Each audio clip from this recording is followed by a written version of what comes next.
সাতক্ষীরার ভোমরা স্থলবন্দরে হিন্দু সম্প্রদায়ের মন্দির পাহারা দিচ্ছেন জামায়াত শিবিরের নেতাকর্মীরা।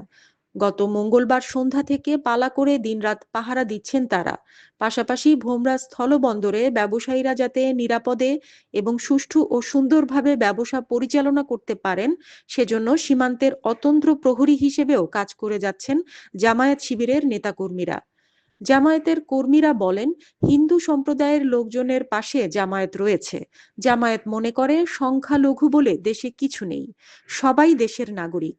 আমরা তাদের এই আশ্বাস দিচ্ছি যে হিন্দু সম্প্রদায়ের লোকজনের পাশে আছি আমরা। হিন্দু মুসলিম আমরা সবাই ভাই ভাই, আমরা দেশেরই নাগরিক। কোথাও যেন অপ্রীতিকর ঘটনা না ঘটে এজন্য আমরা সর্বদা প্রস্তুত রয়েছি এবং ভোমরা স্থলবন্দরে ব্যবসায়ীরা যাতে নিরাপদে এবং সুষ্ঠু ও সুন্দরভাবে ব্যবসা পরিচালনা করতে পারেন, সেজন্য সীমান্তের অতন্ত্র প্রহরী হিসেবে কাজ করে যাচ্ছে জামায়াত শিবিরের নেতাকর্মীরা।